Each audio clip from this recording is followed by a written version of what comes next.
রাম রাম বন্ধুরা, নমস্কার। আশা করছি তোমরা সবাই খুব ভালো আছো। বন্ধুরা, তোমাদের জন্য একটা দারুণ সুখবর আছে। ওয়েস্ট সেন্ট্রাল রেলওয়ের তরফ থেকে তোমাদের একটি নতুন রিক্রুটমেন্ট জারি করেছে। আর এই রিক্রুটমেন্টের সবথেকে ভালো দিক হলো এখানে সিলেকশন প্রসেসে কোনো পরীক্ষা হয় না। সিলেকশন প্রসেসটা ইন্ডিয়া পোস্ট অফিস জিডিএসে যেমন করানো হয় সেম প্রসেস এখানে ফলো করা হয়। মানে পোস্ট অফিসে যেমন তোমাদের চাকরিটা 10th মেরিট বেস্টের উপর দেওয়া হয়, ঠিক এখানেও সেম। এই যে রেলওয়ের ভ্যাকেন্সি জারি করেছে, এখানেও তোমাদের 10th যে পার্সেন্টেজ থাকবে তার উপর ভিত্তি করে মেরিট লিস্ট তৈরি হবে। মানে এখানে তোমাদের কোনো পরীক্ষা দিতে হচ্ছে না, কোনো ইন্টারভিউ দিতে হচ্ছে না, মেরিট বেস্টের ওপর তোমাদের এই চাকরিটা। এই রিক্রুটমেন্টটা কিন্তু ওয়েস্ট সেন্ট্রাল রেলওয়ের তরফ থেকে জারি করা হয়েছে। এর ফুল নোটিফিকেশন আউট হয়ে গেছে, আমি টেলিগ্রামে অলরেডি দিয়ে দিয়েছি। যারা টেলিগ্রামে জয়েন হওনি, এই ভিডিওর ডেসক্রিপশনে পাবে, টেলিগ্রামে তোমরা জয়েন হবে, ওখান থেকে এই রিক্রুটমেন্টের অফিসিয়াল নোটিশটা ডাউনলোড করে একবার পড়বে। আগে ভিডিওটা দেখে নাও, ভিডিওটার মাধ্যমে পুরো ডিটেলসটা একবার ক্লিয়ার হয়ে যাও, তারপর নোটিশটা ডাউনলোড করে তোমরা অবশ্যই পড়ে নেবে, তাহলে তোমাদের মনে আসল বিশ্বাসটা জাগবে। ওকে, প্রথমে তোমাদের এই রিক্রুটমেন্টের ফুল ডিটেলসটা একেবারে শর্টে আগে ক্লিয়ার করে দিই। দেখো, এখানে যে রিক্রুটমেন্টটা জারি করেছে সেটা হচ্ছে ওয়েস্ট সেন্ট্রাল রেলওয়ের তরফ থেকে জারি করা হয়েছে। শূন্যপদ রাখা আছে কত? 3317টি টোটাল শূন্যপদে ভ্যাকেন্সিটা জারি করা হয়েছে। এটা কি প্রকার রিক্রুটমেন্ট? এটা রেলওয়ের অ্যাপ্রেন্টিস রিক্রুটমেন্ট। এবার অ্যাপ্রেন্টিস রিক্রুটমেন্ট মানে অনেকে ভাববে দাদা এটা তো কোনো চাকরি নয়, এটা ট্রেনিং। এই ধারণাটা তোমাদের সম্পূর্ণ ভুল। অ্যাপ্রেন্টিসের অর্থ হলো এটা হচ্ছে এক প্রকারের ট্রেডসম্যান। তোমরা জানো BSF, CRPF, ITBP, SSB, Assam rifles সবের যেমন আলাদা আলাদা ট্রেডসম্যান আছে, সেম জিনিসটা এটাও হচ্ছে রেলওয়ের একটা ট্রেডসম্যানের পোস্ট। ওকে, যেটাকে অ্যাপ্রেন্টিস নাম দেওয়া হয়েছে, এটাও কিন্তু রেলওয়ের বলতে পারো একটা ট্রেডসম্যান। এবার যে আইটিবিপি বলো বা সিআরপিএফ বলো বা বিএসএফ বলো, ওখানে ট্রেডসম্যানে কি পোস্ট থাকে? যেমন ওখানে থাকে ফিটার থাকে, এছাড়াও থাকে ওয়াশারম্যান থাকে, এবং ওখানে বারবার, সুইপার, কুক এই ধরনের পোস্ট থাকে। কিন্তু এখানে একটু ডিফারেন্ট পোস্ট থাকে। এখানে তোমাদের কি থাকে? এখানে যেমন এইবারের যে রিক্রুটমেন্টটা জারি করা হয়েছে, কি কি পোস্ট রাখা আছে পোস্টগুলোর নাম একটু বলে দিচ্ছি। দেখো, প্রথমে পেয়ে যাবে তোমরা কার্পেন্টারের পোস্ট, ঠিক আছে। কার্পেন্টারের পর পাচ্ছ তোমরা কম্পিউটার অপারেটরের পোস্ট আছে। তোমাদের জন্য এখানে ইলেকট্রিশিয়ানের পোস্ট আছে, এখানে ইলেকট্রনিক মেকানিকের পোস্ট আছে, ফিটারের পোস্ট।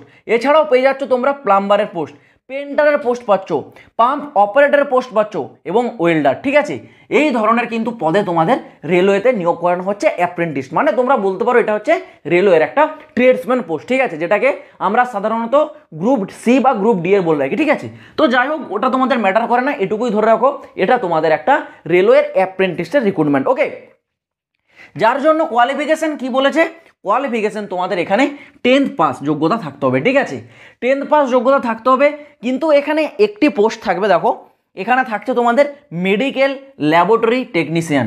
এই যে পোস্টটা আছে, এই পোস্টটার জন্য চাওয়া হয়েছে কিন্তু 12 পাস। এটা মাথায় রাখবে, শুধুমাত্র এই একটি পোস্টের জন্য 12 পাস। সাথে সাথে 12-এ এখানে কিন্তু তোমাদের ফিজিক্স, কেমিস্ট্রি এবং বায়োলজি, ঠিক আছে, ফিজিক্স, কেমিস্ট্রি, বায়োলজি 12-এ তোমাদের এই তিনটে সাবজেক্ট নিয়ে পাস থাকতে হবে। তাহলে তোমরা এই মেডিকেল ল্যাবরেটরি যে টেকনিশিয়ান পোস্ট আছে, এই পোস্টটার জন্য কেবলমাত্র আবেদন করতে পারবে, কারণ এটা তোমাদের 12 লেভেলের একটা পোস্ট। ওকে, বাকি পোস্টগুলোর জন্য কোয়ালিফিকেশান বলা আছে এখানে 10th পাস।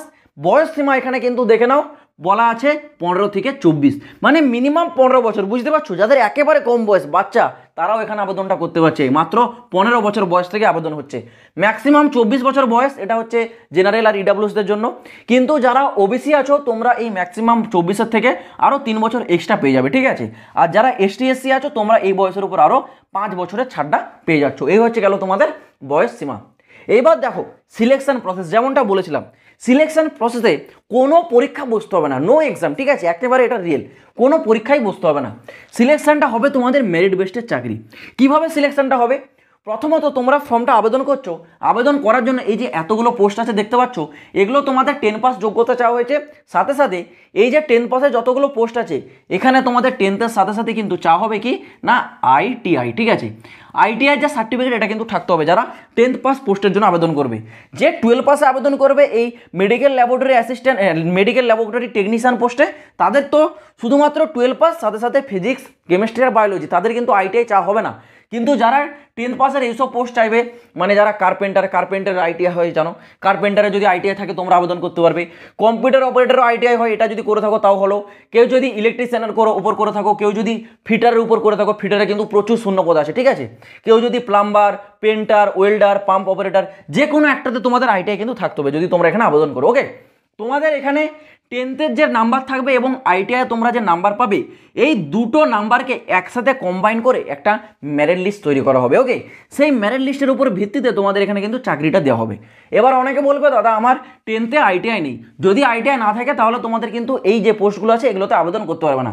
কিন্তু তোমার যদি 12 পাস থেকে থাকে, 12টা তুমি যদি সায়েন্স শাখায় পড়ে থাকো, তোমার কাছে যদি সাবজেক্ট হিসেবে ম্যাথ, কেমিস্ট্রি এবং বায়োলজি এই 3টা সাবজেক্ট থাকে, তাহলে তুমি কিন্তু এই পোস্টটার জন্য আবেদন করতে পারবে। ওকে, আদারওয়াইজ এই পোস্টগুলোর জন্য 10th পাস সাথে সাথে আইটিআই। তো 10th এবং আইটিআই যে দুটো নাম্বার, সেই নাম্বারকে একসাথে কম্বাইন করা হবে এবং একটি মেরিট লিস্ট জারি করা হবে। এই মেরিট লিস্টের উপর ভিত্তিতে তোমাদের কিন্তু এখানে যে অ্যাপ্রেন্টিসের যে মানে সিলেকশন প্রসেস সেটা কিন্তু করানো হবে। ওকে, এখানে মেরিট লিস্টের পর তারপর তোমাদের ডকুমেন্টস ভেরিফিকেশন যেগুলো হয়, ডকুমেন্টস ভেরিফিকেশন সেগুলো হবে, তাহলে তোমরা কিন্তু এখানে ফাইনালি অ্যাপ্রেন্টিসে জয়েন করে যাবে। এবার এর সব থেকে ইম্পর্টেন্ট ডেটসগুলো একটু বিষয় দেখে নাও। যেটা তোমাদের আবেদনটা কিন্তু অলরেডি শুরু হয়ে গেছে 5 আগস্ট 2024 থেকে, ঠিক আছে। 5 আগস্ট থেকে তোমাদের আবেদনটা শুরু হয়েছে অনলাইন মোডে, আর লাস্ট ডেট কবে আছে 4 সেপ্টেম্বর। 5 আগস্ট টু 4 সেপ্টেম্বর পর্যন্ত তোমাদের কিন্তু এই নিয়োগে তোমাদের করানো হচ্ছে। ওকে, যারা যারা অ্যাপ্লিকেবল আছো অবশ্যই আবেদন করবে 4 সেপ্টেম্বরের আগে। আর অ্যাপ্লিকেশন ফিস হিসেবে যারা জেনারেল আছো, যারা ওবিসি আছো, যারা ইডাব্লিউএস আছো, তোমাদের কিন্তু এখানে 141 টাকা আবেদন ফিস লাগছে। মানে তোমাদের এখানে অ্যাপ্লিকেশনের জন্য 100 টাকা দিতে হচ্ছে এবং প্রসেসিং ফিস 41 টাকা, টোটাল হচ্ছে 141। কিন্তু যারা এসসি, এসটি, পিডাব্লিউডি বা ফিমেল আছো, তোমরা কেবলমাত্র 41 টাকাই দেবে, কারণ তোমাদের এখানে অ্যাপ্লিকেশন ফিস 100 টাকাটা লাগছে না, শুধুমাত্র প্রসেসিং ফিস যেটা 41 টাকা সেটাই তোমাদের লাগছে। আর বাকি ক্যান্ডিডেটদের 100 টাকা লাগবে, মানে টোটাল হয়ে যাচ্ছে 141 টাকা। ওকে, তো এখানে আরেকটা ভালো বিষয় কি না, এখানে যারা পিডাব্লিউডি ক্যান্ডিডেট আছো তোমরাও কিন্তু আবেদন করতে পারবে। যদি তোমাদের 10th সাথে সাথে আইটিআইটা থেকে থাকে, তোমরাও কিন্তু এখানে অ্যাপ্লিকেবল আছো, যারা পিডাব্লিউডি মানে যারা ফিজিক্যাল হ্যান্ডিক্যাপ। ওকে, তো আমি আশা করছি বন্ধুরা এই রেলওয়ে অ্যাপ্রেন্টিস ভ্যাকেন্সি সম্বন্ধে তোমাদেরকে পুরো ডিটেলসটা একেবারে ডিটেলসে ক্লিয়ার করাতে পারলাম। যদি তোমাদের এই বিষয় নিয়ে কোনো প্রকার প্রশ্ন থাকে বা কোনো জায়গায় বুঝতে অসুবিধা হয়, নিচে কমেন্ট বক্স আমি খোলা রাখছি, অবশ্যই তোমরা কমেন্ট বক্সে কমেন্ট করে জানাবে। আর এই রিক্রুটমেন্টের যে অফিসিয়াল নোটিফিকেশন সেটা কিন্তু আমি টেলিগ্রাম চ্যানেলে দিয়ে রাখছি।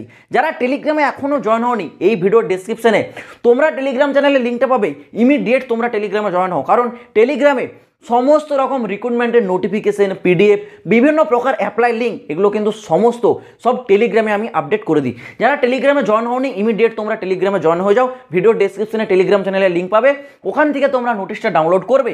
নোটিশটা ডাউনলোড করে নোটিশটা একবার ভালো করে পড়বে এবং তারপর তোমরা গিয়ে ফর্মটা কিন্তু আবেদন করবে। লাস্ট ডেটের জন্য তোমাদের কাছে এখনও হাতে অনেকটা টাইম আছে, কত না 4 সেপ্টেম্বর, তার আগে তোমাদেরকে কিন্তু অবশ্যই ফর্মটা আবেদন করে নিতে হবে।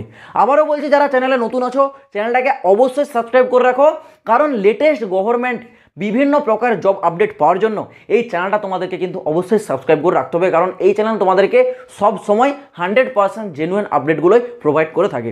তো আশা করছি আমি তোমাদেরকে পুরো বিষয়টা বোঝাতে পারলাম। তো আজ ভিডিওটা এই পর্যন্ত, দেখা হচ্ছে আবার পরে ভিডিওতে নতুন কোনো আপডেটের সাথে। জয় হিন্দ, বন্দে মাতরম।